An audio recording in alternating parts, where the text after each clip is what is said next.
Hello student, स्वागत है आपको फिर से हमारे एक बार YouTube channel success coaching classes एकबोर्ड पर। तो आज हम लोग डिस्कस करने वाले क्लास 8 सब्जेक्ट साइंस सेट 2। जो हम लोग पहले वीडियो में हम लोग सेट 1 के बारे में डिस्कस कर चुके हैं। अब हम लोग सेट 2 के बारे में डिस्कस करेंगे जो मॉडल पेपर 2024-25 का है। चलो हम लोग बिना वक्त गवाए अपने क्वेश्चन की ओर आगे बढ़ते हैं। तो देखिए, क्वेश्चन नंबर 26 पर हम लोग को पूछा जा रहा है कि आंख में प्रवेश करने वाली प्रकाश किरणों को कौन नियंत्रित करता है। ऑप्शन नंबर ए पुतली, option number B iris, option number C cornea, option number D retina. तो याद रखिएगा, इसका जो राइट आंसर हो जाएगा हमारा क्या हो जाएगा, ऑप्शन नंबर ए पुतली हमारा क्या हो जाएगा, राइट आंसर हो जाएगा। चलिए हम क्वेश्चन नंबर 27 पर आते हैं। तो देखिए, क्वेश्चन नंबर 27 में पूछा जा रहा है कि वर्षा ऋतु में बोई जाने वाली एवं अक्टूबर से दिसंबर तक फसल की कटाई वाली फसलें कहलाती है। रबी फसल कहलाती है, खरीफ फसल कहलाती है, दलहन कहलाती है या तिलहन कहलाती है। तो याद रखिएगा, इसका जो राइट आंसर हो जाएगा हमारा क्या हो जाएगा, ऑप्शन नंबर बी खरीफ फसल कहलाती है। चलिए हम लोग क्वेश्चन नंबर 28 पर आते हैं। तो देखिए, क्वेश्चन नंबर 28 पर हम लोग को पूछा जा रहा है कि सौपोषी का उदाहरण है। तो याद रखिएगा, सौपोषी का उदाहरण हमारे क्या हो जाएगा, इसका जो राइट आंसर हो जाएगा हमारे क्या हो जाएगा, ऑप्शन नंबर डी अमरूद का पौधा। देखिए, सौपोषी किसे कहते हैं, सौपोषी किसे कहते हैं। देखिए, सौपोषी जो स्वयं पर जो निर्भर होता है, जो स्वयं का पोषण, जो अपना पोषण स्वयं करता है, उसे हम लोग क्या कहते हैं, स्वपोषी कहते हैं। जैसे यहाँ पर क्या है, गाय। गाय क्या स्वपोषी नहीं है, वो अपना पोषण स्वयं नहीं कर सकती है। बकरी क्या है, स्वपोषी नहीं है, वो क्या विषमपोषी, क्योंकि ये अपना पोषण स्वयं नहीं कर सकती है। यहाँ पर क्या तिलचट्टा, तिलचट्टा क्या है, यहाँ पर विषमपोषी है, क्योंकि ये अपना पोषण स्वयं नहीं कर सकता। परंतु यहाँ पर ऑप्शन नंबर डी में हम लोग को दिया गया अमरूद का पौधा। पौधा क्या है, स्वपोषी है, क्योंकि यह अपना पोषण स्वयं करते हैं। तो इसका जो राइट आंसर हमारा क्या हो जाएगा, ऑप्शन नंबर डी हो जाएगा। आई होप कि आप लोगों को समझ में आ रहा होगा। चलिए हम लोग क्वेश्चन नंबर 29 पर आते हैं। तो देखिए, क्वेश्चन नंबर 29 पे हम लोग को पूछा जा रहा है। तो क्वेश्चन नंबर 29 पे पूछा जा रहा है कि हार्वेस्टर मशीन द्वारा फसल की जाती है, क्या की जाती है। तो याद रखिएगा, कटाई की जाती है। चलो हम लोग क्वेश्चन नंबर 13 पर आते हैं। क्वेश्चन नंबर 30 पर हम लोग पूछा जा रहा है कि बड़े शहरों में रात्रि में चांद तारे ग्रह उपग्रह क्यों नहीं दिखाई देता है। तो याद रखिएगा, इसका जो राइट आंसर हो जाएगा हमारा क्या हो जाएगा, ऑप्शन नंबर सी धूल धुएं से भरे आसमान में कहीं खो जाते हैं। चलिए हम लोग क्वेश्चन नंबर 31 पर आते हैं। तो देखिए, क्वेश्चन नंबर 31 पर हम लोग को पूछा जा रहा है कि सबसे दूर का ग्रह कौन है। तो याद रखिएगा, इसका जो राइट आंसर हो जाएगा हमारे क्या हो जाएगा, ऑप्शन नंबर ए नेपच्यून क्या सबसे दूर का ग्रह है। चलिए क्वेश्चन नंबर 32 पर आते हैं। तो देखिए, क्वेश्चन नंबर 32 पर हम लोग पूछा जा रहा है कि खगोलीय पिंडों की धुरी को किस इकाई में मापा जाता है। तो याद रखिएगा, इसका जो राइट आंसर हो जाएगा हमारे क्या हो जाएगा, प्रकाश वर्ष द्वारा मापा जाता है। चलिए हम लोग क्वेश्चन नंबर 33 पर आते हैं। तो देखिए, क्वेश्चन नंबर 33 पर हम लोग को पूछा जा रहा है कि किस घर्षण की अपेक्षा सर्फी घर्षण कम होता है। घर्षण सर्फी घर्षण कम होता है। तो याद रखिएगा, इसका जो राइट आंसर हो जाएगा हमारे क्या हो जाएगा, ऑप्शन नंबर ए स्थैतिक घर्षण। चलिए हम क्वेश्चन नंबर 34 पर आते हैं। तो देखिए, क्वेश्चन नंबर 34 पर हम लोग पूछा जा रहा है कि तरल यानी हवा जल में गति करने वाली वस्तु को उचित आकार देकर घर्षण बल डैश किया जा सकता है। तो क्या किया जाता है, क्या किया जा सकता है। तो ऑप्शन नंबर बी हमारा क्या हो जाएगा, राइट आंसर हो जाएगा, यानी कम किया जा सकता है। चलो हम लोग क्वेश्चन नंबर 35 पर आते हैं। तो देखिए, क्वेश्चन नंबर 35 पर हम लोग को बोला जा रहा है कि किस आकृति की वस्तु पर तरल घर्षण कम हो जाता है। तो याद रखिएगा, इसका जो राइट आंसर हो जाएगा हमारा क्या हो जाएगा, ऑप्शन नंबर सी नौकाकार हमारा क्या हो जाएगा, राइट आंसर हो जाएगा। चलिए हम लोग क्वेश्चन नंबर 36 पर आते हैं।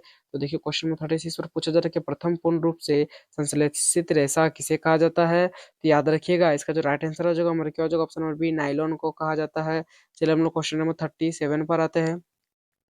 तो देखिए, क्वेश्चन नंबर 37 पर हम लोग को बोला जा रहा है कि निम्न में से किस धागे की मजबूती सबसे अधिक होती है। तो याद रखिएगा, इसका जो राइट आंसर हो जाएगा हमारा क्या हो जाएगा, ऑप्शन नंबर सी नायलॉन की धागे की मजबूती सबसे अधिक होती है। चलिए हम लोग क्वेश्चन नंबर 38 पर आते हैं। तो देखिए, क्वेश्चन नंबर 38 पर हम लोग को बोला जा रहा है कि दमकल कर्मचारियों के कपड़ों पर किसकी परत चढ़ी होती है। तो याद रखिएगा, इसका जो राइट आंसर हो जाएगा हमारा क्या हो जाएगा, ऑप्शन नंबर ए मेलामाइन। मेलामाइन हमारा क्या हो जाएगा, राइट आंसर हो जाएगा। ठीक है, चलिए हम लोग क्वेश्चन नंबर 39 पर आते हैं। तो देखिए क्वेश्चन नंबर 39 पर बोला जा रहा है कि ध्वनि की प्रबलता किस कारक पर निर्भर करती है। तो याद रखिएगा, इसका जो राइट आंसर हो जाएगा हमारे क्या हो जाएगा, ऑप्शन नंबर ए आयाम पर निर्भर करती है। चलिए हम क्वेश्चन नंबर 40 पर आते हैं। तो देखिए, क्वेश्चन नंबर 40 पर हम लोग को बोला जा रहा है कि ध्वनि की प्रबलता घटाने के लिए हमें ध्वनि के कंपनों को क्या करना होगा। ऑप्शन नंबर ए में दिया गया कि आवृत्ति घटानी होगी। ऑप्शन नंबर बी में दिया गया कि आवृत्ति बढ़ानी होगी। ऑप्शन नंबर सी में दिया गया कि आयाम बढ़ाना होगा। ऑप्शन नंबर डी में दिया गया है कि आयाम घटाना होगा। तो इसका जो राइट आंसर हो जाएगा हमारा क्या हो जाएगा, ऑप्शन नंबर डी, आयाम घटाना होगा। चलिए हम लोग क्वेश्चन नंबर 31 पर आते हैं।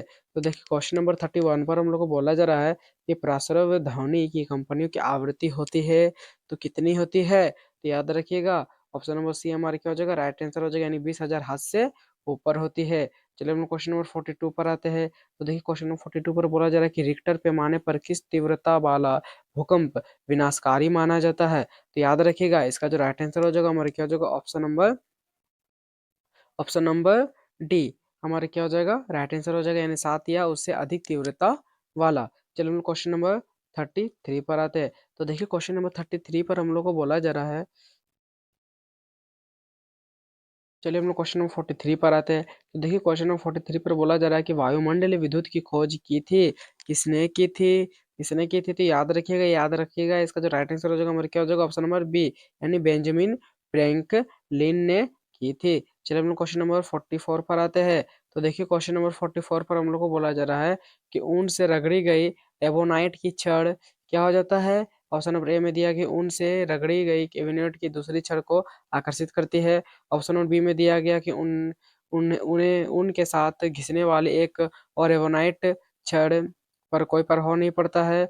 ऑप्शन नंबर सी में दिया गया है कि रेशम से रगड़ी हुई कांच की छड़ को आकर्षित करती है। ऑप्शन नंबर डी में ऑप्शन नंबर डी में दिया है कि रेशम से रगड़ी गई कांच की छड़ को प्रतिकर्षित करती है। तो याद रखिएगा इसका जो राइट आंसर हो जाएगा हमारे क्या हो जाएगा, ऑप्शन नंबर डी, रेशम की रगड़ी गई कांच की छड़ को प्रतिकर्षित प्रतिकर्षित करती है। चलिए हम लोग क्वेश्चन नंबर 45 पर आते हैं। तो देखिए क्वेश्चन नंबर 45 पर बोला जा रहा है कि वायुमंडल में किन गैसों की वृद्धि से विस्थापन की समस्या हो रही है। तो याद रखिएगा इसका जो राइट आंसर हो जाएगा हमारे क्या हो जाएगा, कार्बन डाइऑक्साइड एवं मीथेन गैस के कारण। चलिए हम लोग क्वेश्चन नंबर 46 पर आते हैं। तो देखिए क्वेश्चन नंबर 46 पर बोला जा रहा है कि पृथ्वी पर पाई जाने वाली विशाल विवर्तनिक प्लेटों की संख्या है तो कितनी है। तो याद रखिएगा इसका जो राइट आंसर हो जाएगा क्या हो जाएगा, ऑप्शन नंबर ए 6। चलिए हम क्वेश्चन नंबर 47 पर आते हैं। तो देखिए क्वेश्चन नंबर 47 पर हम लोग को बोला जा रहा है कि ताजमहल में लगे पत्थरों का क्षरण हो रहा है, इसका मुख्य कारण है क्या है। तो अम्ल वर्षा, विस्थापन, सीएनजी, एलपीजी। तो याद रखिएगा इसका जो राइट आंसर हो जाएगा हमारा क्या हो जाएगा, ऑप्शन नंबर ए, अम्ल वर्षा। चलिए हम लोग क्वेश्चन नंबर 48 पर आते हैं। तो देखिए क्वेश्चन नंबर 48 पर बोला जा रहा है कि द्वितीय प्रदूषक है क्या है।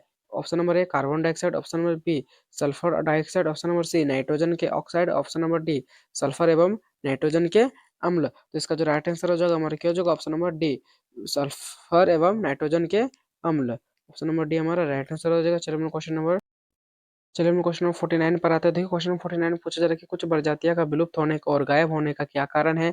तो 1 नंबर में दिया गया कि आवासों का विनाश, बिन 2 नंबर में दिया गया है पेड़ लगाना, 3 नंबर में बोला जा रहा है कि वनों का संरक्षण, और चौथा नंबर में हम लोग बोला जा रहा है शिकार। तो इसका क्या राइट आंसर हो जाएगा, हमारा जो राइट आंसर हो जाएगा हमारा क्या हो जाएगा, ऑप्शन नंबर डी, 1 और 4 दोनों क्या हो जाएगा, आवासों का विनाश एवं शिकार हमारा राइट आंसर हो जाएगा। चलिए हम क्वेश्चन नंबर 50 पर आते हैं। तो देखिए क्वेश्चन नंबर 50 में बोला जा रहा है कि पेट्रोलियम का कौन सा उत्पाद सड़क निर्माण हेतु उपयोग में लाया जाता है। तो ऑप्शन नंबर ए में दिया गया कोक, ऑप्शन नंबर बी में दिया गैस, ऑप्शन नंबर सी में दिया विटामिन, ऑप्शन नंबर डी में दिया पेट्रोल। इसका जो राइट आंसर हो जाएगा हमारा क्या हो जाएगा, ऑप्शन नंबर सी, विटामिन हमारा क्या हो जाएगा, राइट आंसर हो जाएगा। आई होप कि ये वीडियो आप लोगों को अच्छी लगी, हेल्पफुल लगी हो, तो प्लीज़ ये वीडियो को लाइक करना ना भूलेगा, और चैनल को अभी तक आप सब्सक्राइब नहीं किया तो प्लीज़ चैनल को जाकर सब्सक्राइब कर लो और बेल आइकन को ऑल में जाकर प्रेस कर ले, ताकि आने वाली सारी वीडियो अब तक सही समय पर पहुंच सके। चलिए मिलते हैं नेक्स्ट वीडियो पर, तब तक के लिए धन्यवाद।